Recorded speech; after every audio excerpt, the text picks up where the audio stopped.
Alright, so yeah, after watching the video of me making this camphor cup, this is the sort of final look for it, I guess. I don't know if it can pick up on the camera. You can sort of see it there, the difference in colour from this part to this part. Basically all I've done is done a quick wipe of proof seal, which is up here. This stuff here. It's a very watered down, or not watered down I should say, it's a very watery looking sealer, which basically you can see straight through. Yeah, just you wipe it on with a rag or whatever. I poured it in to start off with. It says to do a flood seal. So what I do there is I actually pour it in, let it flow around in the bottom there to get right into the actual end grain and all that sort of stuff, let it soak right in, and then use a rag and wipe it over the outside all the way around, give it a good coat, make sure it's all coated up. And yeah, in the light you can actually see the slight difference in colour from here to here, but it's not too much of a drastic change in colour. You can see this here is actually my cup that got dropped a while ago, and I've taken the resin back off it and redone the resin on there because yeah, it actually got a big crack right the way through it, which is unusual for these things. But it was dropped from about 5 foot high onto bitumen, so it's not too bad. Just a little hairline crack, and just take the coating off it and put another one back on again. So I've basically, this one here has been all redone, as you can see, all nice and shiny back inside. Yes, this one here is getting on probably 2.5, coming up probably 3 years old now, this one. So not that I've ever had any dull or anything like that, but it wasn't dulled, it just literally had a tiniest crack that went straight down through here. And I did a repair on it, and it didn't really, well, it did actually, the repair did work, but then I dropped it again and that little crack came back through again. So I just thought, well, you know what, I'll take the whole lot off, restart again, and yeah, looks like new. So that one there is ready for just the base to be done, but I've been waiting for this one to be ready so that I can actually make up a decent amount of resin, because I found that making up a double amount, as I call it, which is 10 mil of the resin and 6 mil of the hardener, is actually gives a better mix. Seems to don't have any issues like I had at one stage there with just doing the 5 and 3. Sometimes 3 mils probably just not quite the right amount. So basically all I've done is done the seal on it probably half an hour ago. It says to give 20 minutes to evaporate, and then that seal is all done, so that's basically dry, well and truly dry now. So I'm just in the middle of mixing up another little pot of resin. You probably recognise these little cups from some of my little Lego men and all that, and basically they get put into whatever's left over. So if I have a whole bunch left over, as you saw with the last one, and I don't have any other projects going and I really want to finish one off, then I'm stuck with a bit of resin. To most people that work with resin, that's probably what they have left over anyway. So yeah, I don't use a great deal in one hit. The cups do have a 4-stage of resin, so I do use a fair bit on a cup by the end of it, but each stage only uses a tiny little bit that I'm using like I am now. So the joy with the resin is you've most definitely got to get right into the bottom edges and get all of it mixed in well and truly. And I find at the moment, if I give it a good mix up and then just let it sit for a little bit and then another little mix up, it tends to give a good blend. All I've got here is a coat hanger that I've managed to bend into a 90-degree angle, and that gives it a good little stir stick, and yeah, I'll wait for it that when you first start mixing it goes to a sort of a cloudy consistency colour sort of thing, and wait for that to start clearing out, and then keep mixing. And they say for around about 2 minutes. So it's quite a, well, some people find it boring, but it's quite therapeutic to watch it all go through. And as you can see, it's actually forming quite a lot of bubbles in there at the moment, and I find tapping brings them all to the surface, and then you just use the blowtorch to get them out. And the blowtorch, of course, it's never here when you want it. Well, in my shed it's not anyway. Here we are. So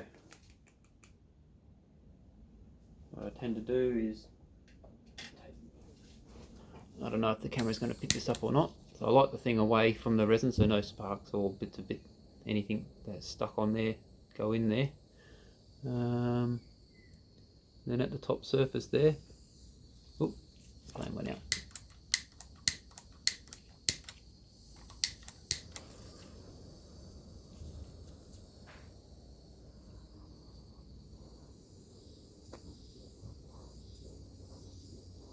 I don't know if it actually picks it up on the video or not, but all I'm doing is actually taking the oxygen away from the surface, which draws more bubbles up and also pops the ones that are on top.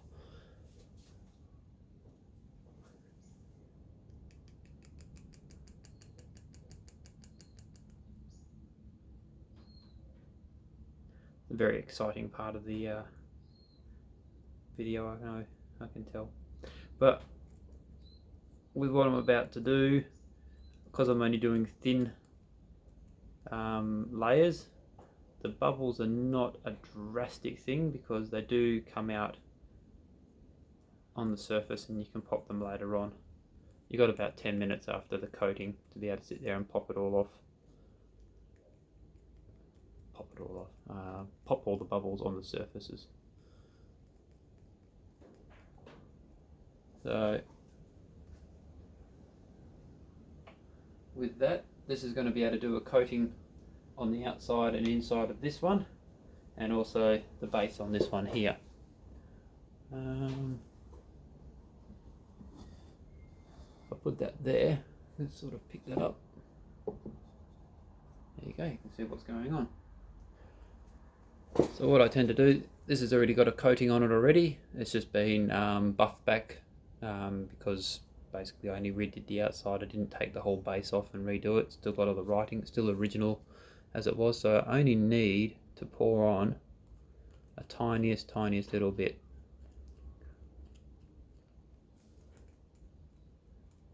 Probably going a bit quick there, thinking about the video.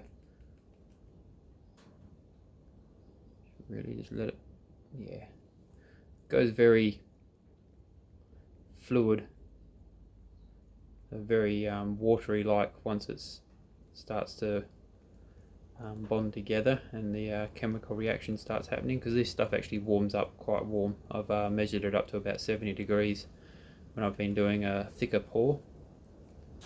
This stuff is not created to do like your river tables or your thick pours. So like when I did the Huntsman, you can actually see that the bubbles all formed around him because the hot resin just started cooking basically, and it didn't really go that well. So there was too much resin all at the same time there. I should have done that in a couple of pours. So it's only made to do a thin pour because this is actually the benchtop stuff. So I think we've been mixing that for long enough, and I'll let it sit for a second there, and then another quick one. So I don't want that stick. I'm used to doing everything over there. So what we do, pour a tiny bit, way too much. Believe it or not, that bit there is probably way too much, but all I do, this stuff's got a very good surface tension. So all I do, quite often I just use my finger for this. by the end I will. You can see I'll just bring it up to the edge.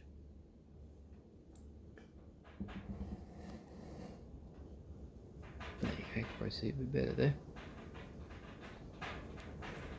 Hello. Hang on.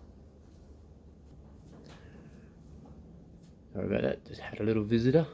So yes, we're just pushing, you can see here that comes up, the surface tension holds it so it doesn't roll over the edge and won't run down the side. And all I do is just drag it out all the way to the edges, making sure it's covered over the because it normally, when the resin's on the side, over the time it'll actually run down the side here and actually coat along this bottom edge here a little bit. So all I'm doing is making sure that those two layers are actually covered over each other. So I'll bring that around there. You don't have to worry about too much of the middle as long as it's got a coating on it, because all the stuff on the outer edges, because I've made them like a dish, all that will actually run back down into the middle as it sets. Because like I said before, this stuff goes very watery as it gets to the setting stage, because it gets very warm, and will actually flow all the way back into the middle again. So the outer edges, you want to sort of build it up. I'll move over here so I can actually get a good look at it. And as I come around, you can see that big pile building up around the edges.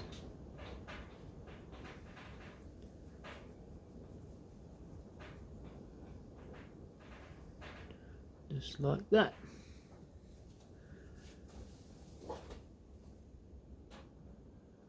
Can already see it start to flow back into the middle there. And of course, the blowtorch. And you just literally go whoop, whoop, over the top of it like that.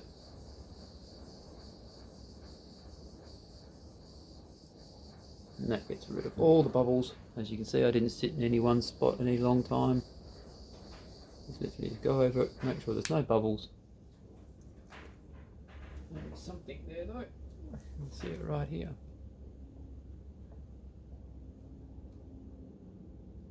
And look like a little hair or something.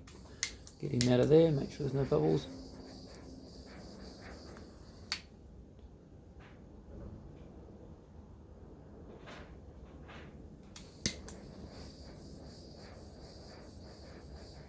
That's that. And of course I've got my tool bake up here, which takes all the cuts and holds them out of the dust and the wind. And that's doing one of the bases. I'll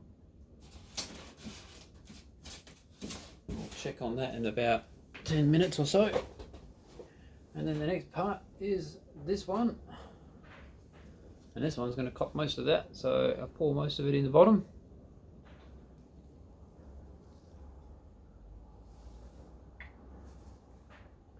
As you might be able to see before it runs all the way out.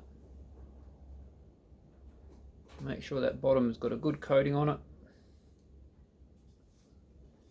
And then I slowly work it around so it fills up everything. Make sure everything's got a good coating over it.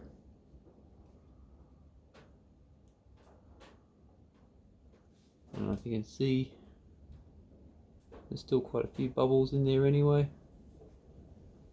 But as it thins out, they tend to disappear, and if they don't, then a quick with the blowtorch, and they're gone. Majority of them anyway.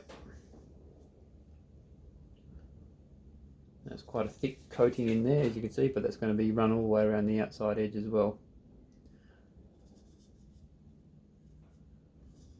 And that's what I've got the glove on for, because the glove's going to go in there and wipe it all the way around in a minute and bring it all the way up. But I like to do a run around as much as I can, because that way it's like a flood over the top of it, and it really gets the bubbles out from the wood and fills up any grooves and stuff like that. I've only got the one concern, which is this big line here. That may need a bit of extra work. I think I've got all the spots that are needing that. Then I just in with the fingers.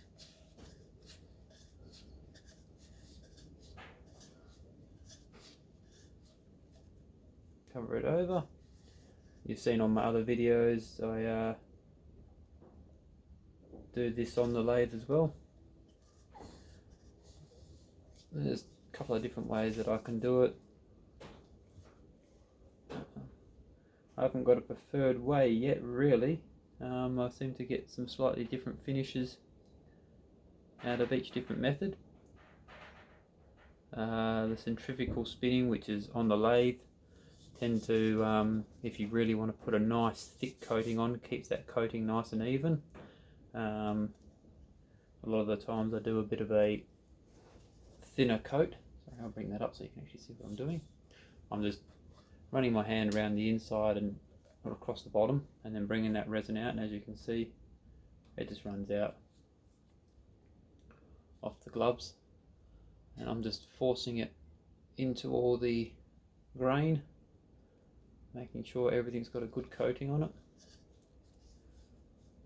I'm using the sunlight shining in to see where I'm up to. Having that sealer on, it does a very good job of not allowing the resin to change the colour of the wood, as I said before. So to see what's going on, you've got to tend to find where the shiny part is, where the resin's just been put on, and follow that around.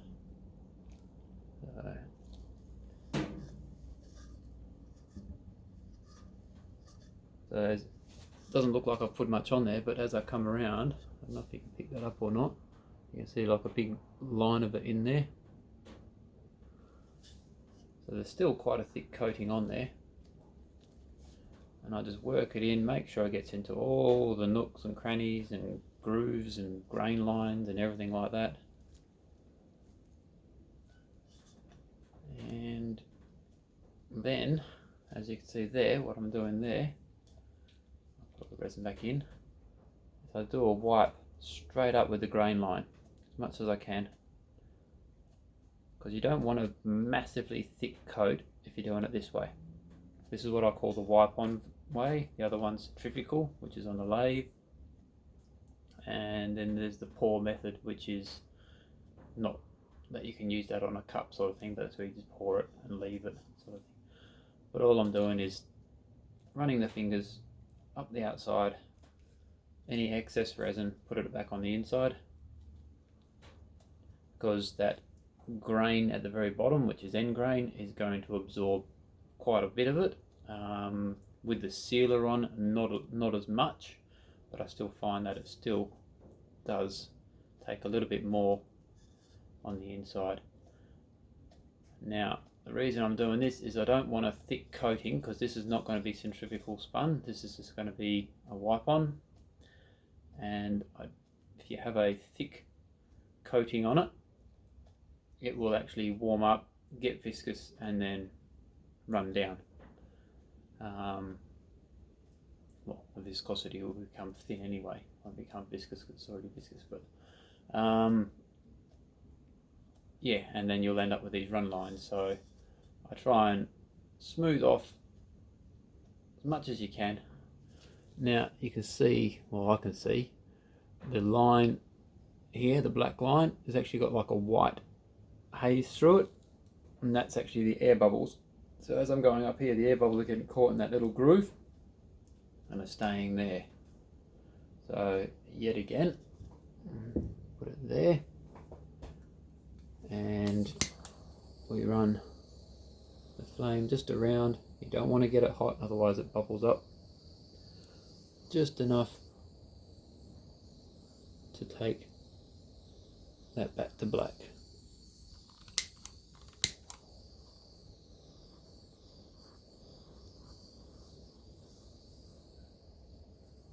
just like that.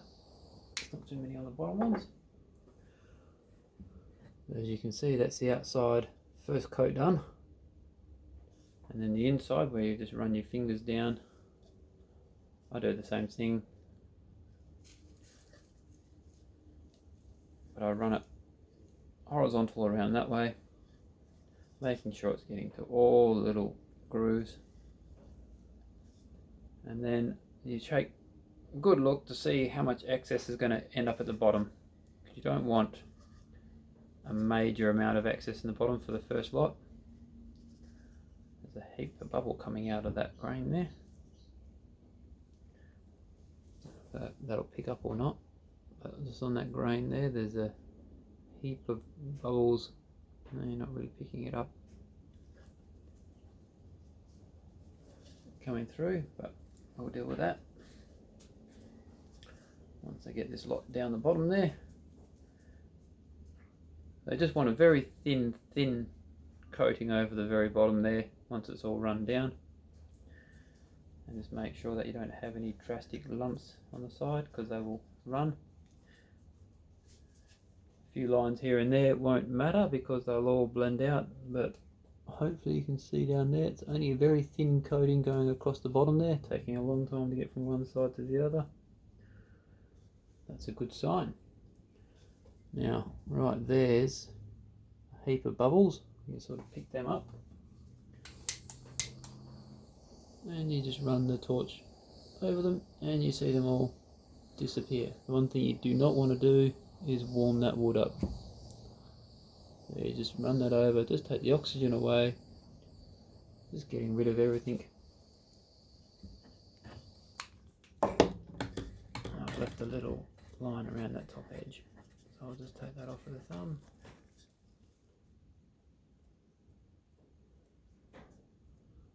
Now, being the first coat, if it dries and there is bubbles on there, it isn't a drastic, it does matter, but it's not a drastic problem, because what we'll do is once this is set, it'll go back on the lathe, and this is the reason why this is still on here, the tannin. You can see there's more coming through. Once this is set, put it back on the lathe, run it over with some wire wool or a polisher, and just take all those bubbles off out of the hard set, and then the next coat that goes over will actually coat that so that it will actually seal up properly.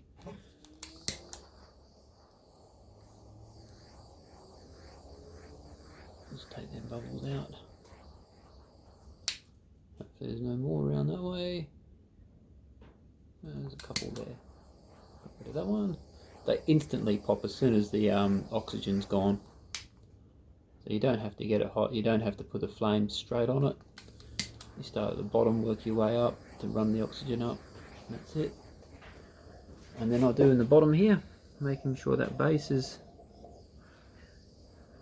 free of bubbles, making sure all the side edges.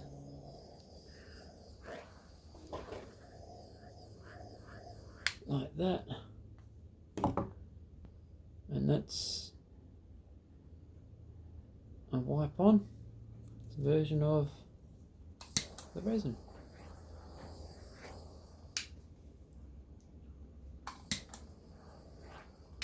They just keep coming, the bubbles just keep coming for a bit on this one. I've not done camphor before, this is the first time doing camphor, so we'll see how it goes. I was going to leave this to set for to cure for a little bit longer after I finish turning it, but I'm impatient and I thought I'd just see how it goes.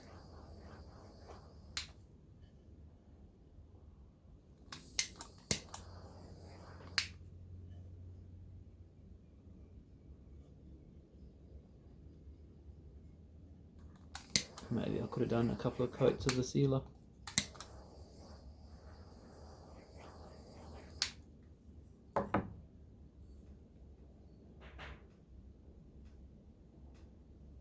But yeah, so that's going to go up into the tall bake.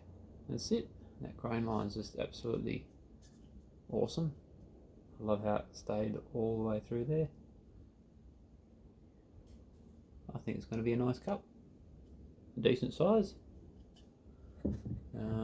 I do have the sister cup to my one, which is right there. I can't grab anything, I've still got resin all over this hand. But yeah, it's taller, and I think same diameter but taller, so it should be holding around about the 400ml mark.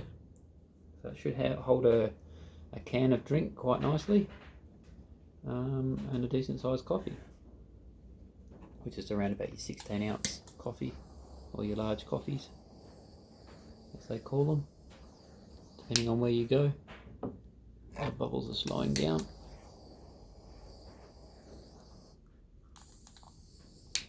If you don't have a blowtorch, sometimes just breathing on them, taking that oxygen away, pops them as well. We'll see how we go with this one. I just seem to want to keep coming. There's that one piece of grain there. Everything else is fine. There's that one piece of grain seems to be wanting to pump out, which is the outer part of the wood, so it's probably a little bit more porous than the rest of it. Exciting video, I know. But I'm still talking, so that's the main thing. So, like I say, this one here will go up into the as I call them, the bake. They're only really baking during the winter when I need to have the globe in there to keep them warm, but during this warmer weather it seems to be quite fine. So I'll put that one up in the bank. The bake, not the bank. But yeah, I'll see you when I do the next bit. Go through and make sure this one doesn't bubble up too much.